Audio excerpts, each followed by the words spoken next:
The topic of discussion that we are going to discuss right now is salivary secretion and the function. Okay, now before getting into the mechanism of salivary secretion, what we are going to do is we are going to look toward a brief introduction of salivary gland. Right, salivary gland secretes what? It secretes about 1.5 liter per day saliva. Right, the secretion is about 1.5. So the saliva has pH of 7 and it is hypotonic to plasma. Right, and talking about the salivary glands are mainly of two types. One is the major and another is the minor. The major includes parotid gland and submandibular gland and another sublingual gland. The submandibular gland is the major source, contributing 70%, whereas parotid contribute 20% and sublingual contribute 10%. Now talking about the minor gland, that is von Ebner's gland. Now what is the role of von Ebner's gland? The role of von Ebner's gland is what the von Ebner's gland it secretes lingual lipase. And what is the role of lingual lipase? It helps in digestion of what? Fat. Okay, now talking about the function of salivary secretion or saliva is three. It has major three function. One is digestion, another is lubrication, and another is our protection. Talking about digestion, we have already mentioned. What we have mentioned is the one of the function we have mentioned, that is digestion of lipid, and that is done by lingual lipase from Ebner's gland, which is our one of the minor salivary gland. Now talking about carbohydrate digestion, we have salivary amylase, right? And the salivary amylase it is present in ptyalin, right? Okay, now lubrication, yes, it helps in lubrication, that helps in easy passes of food materials. And talking about protection, we have the saliva includes what? It contains IgA, right, immunoglobulin, and another thing that it has is it has lysozyme and lactoferrins. Now what are these lysozyme and lactoferrins? These are antibacterial in nature, right? They will kill the excess bacteria present in our mouth. And what is this? Our secretory IgA immunoglobulin, it also acts as protective, right? Protective things in our saliva. Okay, now moving toward its mechanism of salivary secretion. What we have is, what is this? This is our what? This is our submandibular salivary gland, right? Submandibular, which was contributing about 70% of saliva secretion. So this is the diagram of submandibular salivary gland. Now what is going on here is here you can see what are these? These are acini, right? Acini, right? These are acini, and this whole acinis, right? In total it is called acinas. Now what are these acinas? And these are acinas. And during the mechanism of salivary secretion, there is a great role of acinas and these ducts, right? Ducts. Okay, these ducts are eventually ending into acinas, but there is role of these ducts also and acinas also. Okay, now let us move toward the beginning stage. What will happen is these acinas, right? These acinas will provide the primary secretion. Now what is this primary secretion? Primary secretion is a secretion which is rich in what? Ptyalin, mucus, and extracellular fluid. Okay, what is this ptyalin? What is contained? It contains what? It contains salivary amylase, right? And which was playing role in digestion of starch, salivary amylase. Now what is this mucus doing? It is lubricating our what? It is providing lubrications for easy passes, and extracellular fluid are being these extracellular fluid are being accumulated right here. Okay, now here the thing that we need to understand here is, okay, now we are right now we are into the secretion of acinas, right? We are into the secretion of what? Acinas. What it is doing? It is secreting ptyalin, mucus, and extracellular fluid, right? Okay, now here we haven't talked about anything, I mean ions, the transport of ions. So till now our saliva is isotonic in nature, right? Okay, has same it is having what? Same pH as a plasma. So it is what? It is isotonic till now. Now since we talked about what? Primary secretion, obviously there might be secondary secretion also. What is the secondary secretion? The secondary secretion or the secondary secretion is the secretion that is going on in these ducts, right? The ducts are playing role right now. This is what is our secondary secretion, right? Secondary secretion. Now where is this secondary secretion taking place? This is taking place in our ducts, right, in our ducts. Now what is going on in duct is, as the primary secretion reaches these ducts, what will happen here is there will be now here what will happen is there will be absorption of our sodium, right, absorption of sodium. That means the sodium are being extracted out, right, sodium are being extracted out. Now because of extraction of sodium, what will happen is there will be negative potential generation into these ducts. Now what will happen is, in order to counterbalance this negative potential, what will happen is it will start secretion of potassium inward, right, there will be secretion of potassium inwardly.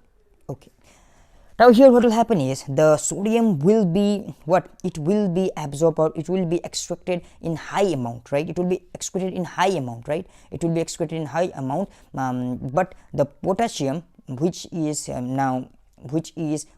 being secreted inside, but it secretes in low amount, right, it will be secreted in low amount, because of which there will be potential difference generation, and the potential difference that will be generated right here will be around minus 70 millivolt.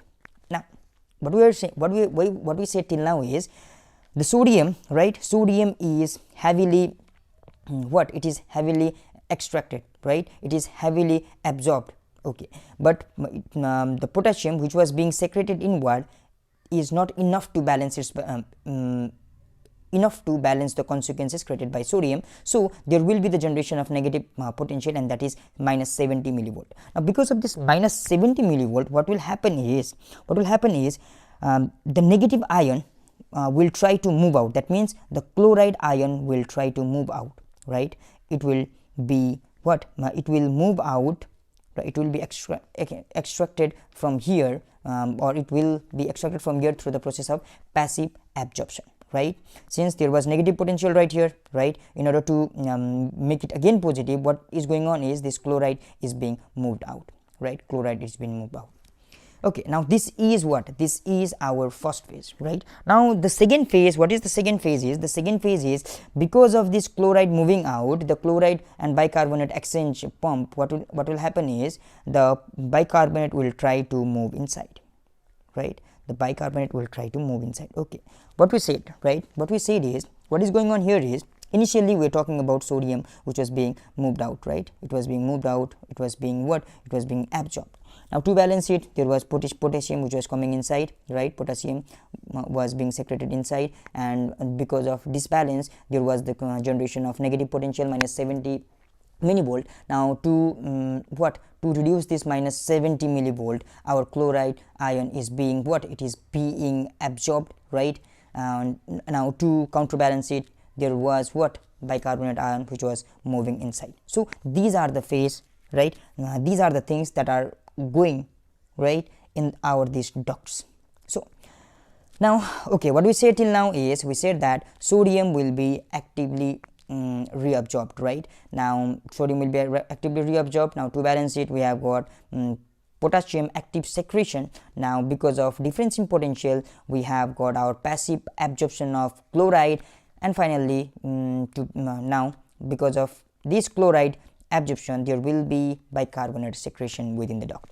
Okay, now these are the things that are happening, that are occurring in these ducts at the time of secondary secretion, right, secondary secretion. Now because of this, what will happen is, till now what we are saying is our saliva was isotonic, right, isotonic, but right now in these ducts, what will happen, because of excessive excessive absorption of sodium, now this saliva will be it will be hypotonic, right, it will be hypotonic in nature. Okay, now these ducts are impermeable in nature. These ducts are impermeable in nature to water. So if these hypotonic, right, this hypotonic nature of saliva will be maintained. If these ducts would be permeable, then what would happen? The excess water would move out, but these are impermeable, so right, so the hypotonic nature of saliva is maintained right here. So now what is going on here is, now talking about the regulation of our our saliva secretion, it is regulated by autonomic nervous system.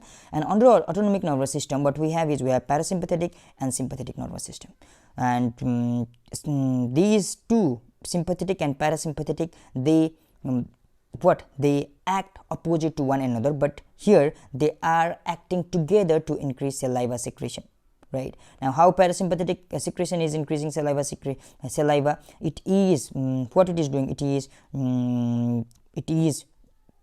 is playing role to thin our saliva, right, to thin or to make our saliva watery or thin in nature. And sympathetic, what it is doing, it is making our saliva copious, right, it is making it thick. Okay, now how are our these glands, salivary glands, regulated? Okay, these are regulated through the innervation of this is glossopharyngeal nerve, right, glossopharyngeal cranial number 9, right. What it is doing, it is, right, controlling our parotid gland through innervating into octave ganglion, right. Glossopharyngeal nerve, what it is doing, it is controlling our it is regulating parotid gland by through our octave ganglion. Similarly, talking about cranial number 7, the facial nerve, it will control our two of the glands, submandibular gland and sublingual gland. Now right here, the ganglion that will take place is our submandibular ganglion. Now okay, now let's have let us have look toward our Guyton's content. Right now here in Guyton, right, it is talking about it is talking about our it is talking about serous secretion, and it is talking about our serous secretion and our mucus secretion. Serous secretion, it is thinner, right, mucus secretion, it is thicker, right. Okay, and it is talking about saliva, it consists of two protein secretion. One is serous secretion and another is mucus secretion. Serous secretion includes our amylase, right, salivary amylase, whereas mucus secretion includes mucus secretion includes mucus, right. Okay, now secretion of iron in saliva. The topic secretion of iron in saliva is all what we studied, right. We studied about sodium, we studied about potassium, we studied about chlorine ion, and we talked about bicarbonate ion, right. Now here the primary secretion happening in acinas, and then secondary secretion happening in our ducts, right. It is talking about all these things, right. It is talking about acinas and salivary ducts, right. Acini and salivary duct. The first stage, what is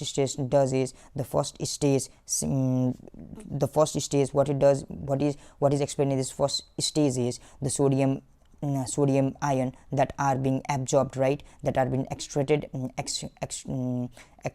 out. Let's say they are being carried out of duct, and to balance it, potassium ion was entering inside, and because of this, right, because of imbalance, right, however, there is excess sodium reabsorption compared to potassium secretion, which creates electrically negativity inside, and that is minus 70 millivolt. Yes, to balance it, the chloride ion, right, was to be reabsorbed passively, right. This was the thing explained in this first phase. And talking about the second phase, the chloride ion, which was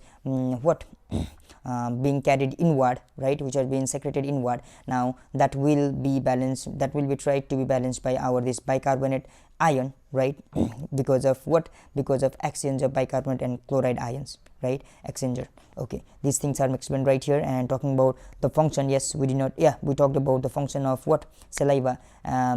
It is saying that function of saliva in oral hygiene, we said that what we said is it has protective function. It is producing it is containing IgA, and it is also containing other lysozymes, right.